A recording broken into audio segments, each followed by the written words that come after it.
exactly. This is shit show. I mean, So Sherri Shepherd just made headlines because her show is being canceled. hmm Now she's not the only person, which is why I called it a shitstorm, because Kelly Kelly Clarkson. Clarkson's show after 7 seasons. I think the difference is though that Sherri Shepherd only had 4 seasons. Yeah, and they said the other Jennifer Hudson. They said her shit is on the Maybe, rocks. yeah. It's We'll on thin see. ice. I don't want to speak that on Yeah, Jen. yeah. Let's not do that. But they did say I did see a bunch of reporting like she's on thin ice. Yeah. And the problem with this is we're doing this show, and I'm not saying my show is equivalent to Sherri Shepherd's level of production, but a lot of times the consumer don't really care. Like Mm, they got $150,000 cameras, I yeah. got $10,000 cameras. Yeah. If you're watching a clip on YouTube, you just want to see Yeah. the You just clip. want to see the clip. You're watching a clip on Twitter, you just want to see the clip. Right. So a lot of people are not watching directly on TV like we did in '04. Yes. We're not paying cable anymore. Oh, 4 So was a time. her show was very popular, but I only watched the I clips. only watch the clips as well. So I don't have cable, like in a traditional sense. so it's like, yes, she Yeah. got millions of fans. Yeah. She could possibly be doing Oprah numbers, but it's just not being accounted for because she's doing numbers on Twitter. Yeah. She's doing numbers on TikTok. She's doing Yeah. numbers on YouTube. She's doing numbers on her. It's hard to do old school numbers. Exactly. Like old school numbers, because people didn't It's necessarily not. have the same technology and the same Yes. access. Yes. It's so hard to do old school numbers. Yes. Like even like breaking certain music records and things like that. It's like people stream now, they're not going to buy the album. So Exactly. album sales look a lot different now. A lot different. And so, I can definitely see something like that translating over into the talk show host space. Yeah. Because here's the thing. I never watched a episode fully of like Sherri Shepherd. Me either. I just go on her YouTube and just watch But I've her also clips. never watched Kelly Clarkson, and she was there for 7 seasons. I've watched Kelly Clarkson clips. She had Yeah. a couple people in a couple clips that went viral, and I watched it, and I think it was a good show. But again, I'm not sitting up at 4:30 with my coffee and a newspaper, Yeah. waiting on the kids to come home, waiting on my show. It's No, like, because you're probably on the phone watching Black Millionaires and forgetting. You know what I'm saying? exactly. So I You're in my comments cussing me out. You're in the shade room comments. Yeah. Like, we're new media. Yeah. And I think you have to be doing, and we said this with Netflix, you have to be doing now to stay on some of these like syndicated, like either streaming services, platforms, or just syndicated networks, cable networks. You have to be doing crazy numbers. And then what's the difference between a Sherri Shepherd show and a Sherri Shepherd podcast or Keke Palmer podcast? You see what I'm saying? Like, they probably doing similar numbers. Yeah. And it's like, well, Keke Palmer podcast probably got 4 people. You got Keke, probably got a makeup and hair person. Right. You got a production person. You got an editor. Yeah. And probably somebody to write her cue cards. And you got somebody that's like a producer. Yeah. You know what I'm saying? That's 5-6 people. You go to the Sherri Shepherd show. Oh, Kelly they're Clarkson, employing about. Man, they got 100 people on staff. They're employing 100 people for sure. Like, they got 100 people on staff. So these shows economically don't make sense anymore. But viewership, they viewers probably they could have still had but that's the thing. And then what does it look like to scale the show down? Because I've seen that happen too, where it doesn't make sense for us to do it in studio anymore, just because of how much it costs. Yeah. But it's still doing numbers. What does that look like to say we're going to do Sherri Shepherd podcast? Yeah. And then the core fans are still going to watch. I was going to say that, and then you still have money. But I do think there is something with like legacy media. And legacy media, it has such a, and I'm not gonna lie, I like legacy media. I'm gonna be honest, man. We probably should go back to cable. If you really think about it, we paying more. Yeah. Because okay, all right. I like to watch basketball. I like to watch football. Okay. You got to have so many different subscriptions. Yeah. They did an analysis. If you wanted to watch all the games, right, or you wanted to watch all your team game, and let's say your team went deep into the playoffs, You got to spend like $1,100 because you got to have these. You got to have an Amazon Prime subscription.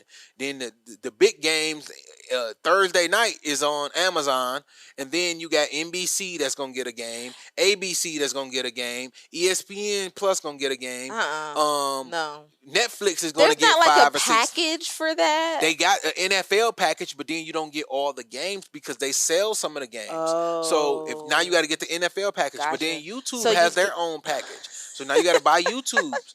This is what I'm saying. So it's like I feel bad for you sports watchers. it's better to just go back and pay $200 for cable. Yeah. Because you got all the games locally to where you were at based off of your zip code. Yeah, you never had to pay for a game if you had cable. That's my point. Yeah. It costs 10 times more in the media now versus cable. We got rid of cable thinking it was financially good. Well, wasn't there some things about cable sports that like they'll have games but they won't be televised or something like that? Well, yes, but okay. If I subscribe to like here's what was a big problem the WNBA have. They got like a WNBA clip, and I'm not picking on the WNBA. I'm just using this as an example. They have a WNBA app that you can subscribe and watch the games, right? Okay. When Angel Reese and Caitlin Clark and then WNBA started blowing up, my happy ass went online trying to watch the game. I'm paying like $25, $30 a month to watch the WNBA. To watch the WNBA. Oh, right, because they're not always televised, right? And the game wasn't on there. I'm like, what am I paying for? What was on there? It was some games, but it wasn't the game I wanted. So it didn't really matter. You see what I'm saying? And that's the problem. Like, locally, I want to see these games. Or now the teams are global now. If I'm an Angel Reese fan, I'm not just an Angel Reese fan because she in Chicago. I'm an Angel Reese fan. Right. Wherever she go, I'm watching. I want to watch it. So now, if Angel Reese is in Chicago and I'm in Atlanta, I don't want the local channels. I don't watch the Atlanta Dream or whoever they is. I don't watch them. I watch Angel Reese. I watch Caitlin Clark. Yeah. So now it's like everybody's screwed because we're not going back to cable, but if you want to watch sports or anything. I was going to say sports makes it tricky because so for a simple gal like me, I can go to like my local Mexican restaurant, get a couple tacos and watch the Super Bowl and have just a good, just a good enough time. Like, someplace local where all the people and you don't hate them. Right. So you're fine watching the game in front, like the big games and stuff like that. Yeah, when you're trying to like when you're basically trying to be a season ticket holder via the media outlets, it does get difficult. And I don't let's just take it off sports though. Go back to like kind of like your favorite shows. Let's say you wanted to watch Insecure. Let's say you wanted to watch Tyler Perry. Let's say you wanted to watch. You still got to subscribe to BET Plus. Yeah. You got to subscribe to Paramount. You got to subscribe to Netflix. You got to subscribe to HBO Max. That's $150 right there. Yeah, that's true. You just got to pick your favorite one, I guess. I don't know what the because honestly, do we need to be watching this much TV? I'm saying you don't, but let's say you got 4 shows. Again, like I said, you got 4 shows that you really like. And they just all happen to be. They all happen to be spread out. One is on Netflix, one is on BET Plus, one is on Paramount Plus, and one is on HBO Max. So you're back to your $200. You're back to you may as well just go back to cable. Yeah. That cable is actually better for consumers, but they'll never go back now because they realize they can just $10 your ass. Yeah, like ESPN 1,000 times. ESPN is owned by Disney. Yes. So ESPN Plus, they got ESPN 30 for 30 or some shit like that. It's all on Disney Plus, right? No, they got separate, and now they like. I thought they merged because when I went. Well, they trying to do like a package where you get all of them, but then now that's like $90. Yeah.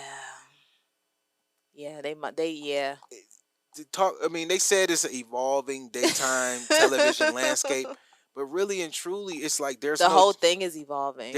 We don't know the difference between a podcast and the Sherri Shepherd Show. It's all a podcast now. Well, Tamron Hall is still on. So that's the other thing. So for me, I want to know if this is a domino effect. Yeah. Or do you just have to be an insanely popular show to be on? Hear me out. Or is it only room for one black And it It's hasn't. on. It's the Oprah effect. Oprah was Oprah because it Yeah. was only Oprah. But then you had you had your Jerry Springer. I You know, had your but Oprah and Maury. Jerry Springer didn't compete with each other. That's my point is that you had Jerry Springer and you had Maury, and they competed with each other, quote unquote. But it was fine. You could have two of them. Is my point. Yes, You could but have two, but it was only like one Oprah one and Wendy one Williams. Wendy Williams. So it's like, is it just Tamron Hall? Is it? Yeah. Is it? Eh, I don't Is know. it only in the budget for That's what I'm saying. So we will have, but again, Kelly Clarkson. So we have to see Yeah.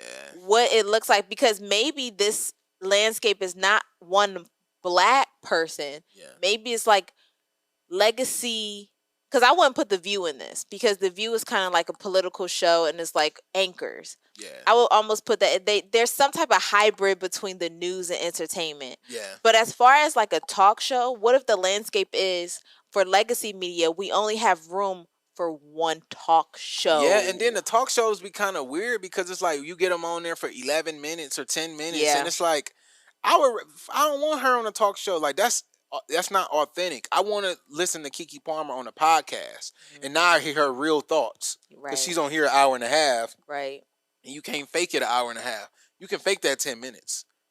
You see what I'm That's saying? true. And we That's true. follow these people on social media, so we want the authentic version of them.